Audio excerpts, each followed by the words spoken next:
Resuming debate, the honourable member for Beaches East York. Thank you very much, Mr. Speaker. I'll be sharing my time with the MP for Abitibi-Temiskaming. I'm pleased to rise today, Mr. Speaker, to speak to the Conservative government's latest and last budget. It's not a budget without some provisions worthy of support, but it is a budget for the few, not for the many, and the few for whom this budget will make a difference are by and large the wealthier few. The income splitting provision, for example, will cost $3 billion in lost revenues to the federal government. Singles are excluded. Single-parent families, accounting for 1 in 5 Canadian families, are obviously also excluded from the program.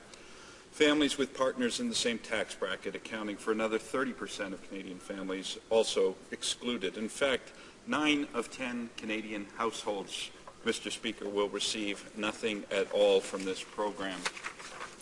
The increased limit under the tax-free savings account also heavily favors higher income earners.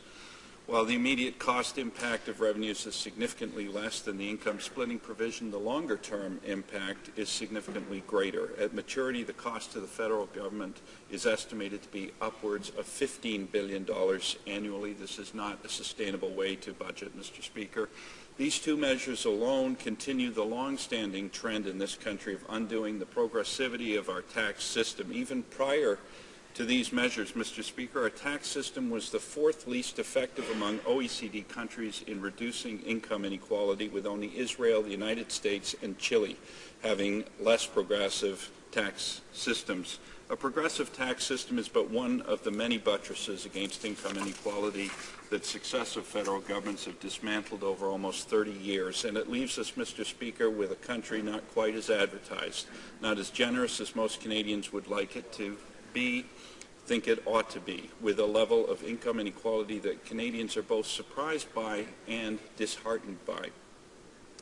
The figures are, in fact, quite shocking, Mr. Speaker. The wealthiest 20% of Canadians own 70% of the country's total wealth. The poorest 20% own less than 1%. In fact, the bottom 50% own just 6% of the country's total wealth. And the gap is growing thanks to budgets like this one. In fact, income inequality has become the hallmark of Canadian cities. In some Canadian cities, this owes in part to stubborn, persistent levels of unemployment, but the problem exists also, Mr. Speaker, in booming urban economies with low unemployment rates. It's really about the changing labour markets in Canada's global and globalizing cities, Mr. Speaker. A study released just this month by the Metcalfe Foundation, focusing on the working poor in the Toronto region, also looked at 9 of Canada's 10 larger cities, including Calgary and Edmonton, cities until recently at least booming with the extraction economy. In only one city, Quebec City, did the percentage of working poor actually decline, and then just marginally.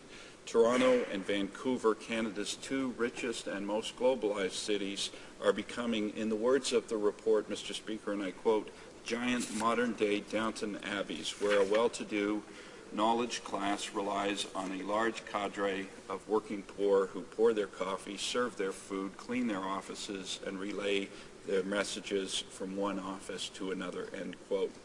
With tongue-in-cheek, Mr. Speaker, I'll share the report's good news. The good news is, Mr. Speaker, that the population of the working poor in Toronto grew by only 11% between 2006 and 2012, a far cry from the 39% growth in Toronto's population of working poor for the first 5 years of this new millennium under a Liberal federal government.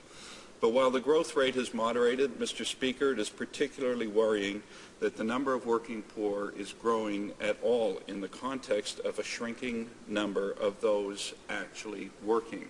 That is, in the context of a falling employment rate in Toronto. It is getting increasingly difficult, Mr. Speaker, to make ends meet in Canada's richest city. While workers fall behind, costs continue to rise. While the percentage of working poor has increased by 11% in Toronto, childcare costs have gone up by about 30%, rent by about 15%, the cost of public transit by about a third. So a recent study by the Canadian Centre for Policy Alternatives sets the living wage in Toronto for a 2-parent family of 4 at $18.50 per hour with full-time work weeks for both parents. No money left over for TFSAs there, Mr. Speaker. No return on the tax form for a split income. That's just paying the basics and getting by. So what we're seeing in Toronto, Mr. Speaker, is the suburbanization of working poverty. It's cities like Markham with a 27% increase in working poverty, Ajax with a 25% increase, that are having the highest growth rates of working poverty. It is people moving out of Toronto, Mr. Speaker, to escape high housing costs, but moving to places farther from employment centres and farther from public transit. This is Canada's richest city, Mr. Speaker, and there's nothing in the budget that acknowledges this as a reality. This remains a government that after 10 years still doesn't understand cities, still doesn't understand that with 80% of Canadians living in cities, a federal budget must address the realities of urban life in Canada. So this year, there will be $3 billion given back to the wealthier few in the form of income splitting, and nothing, Mr. Speaker, to address the pressing need for public transit.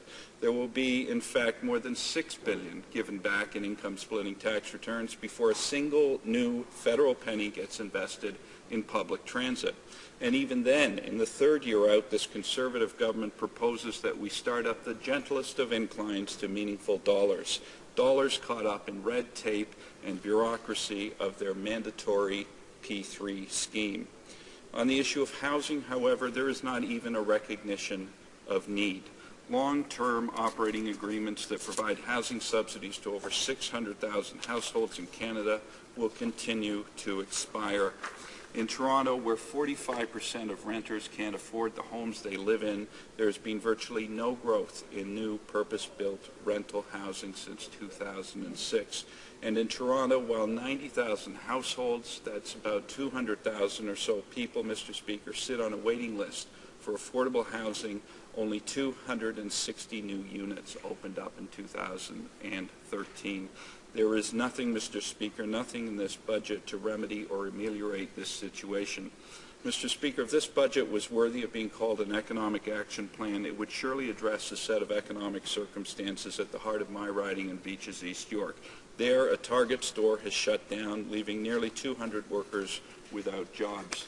The history of that site, Mr. Speaker, tells a story about the neglect of urban economies by not just this government, but by successive federal governments over a long period of time.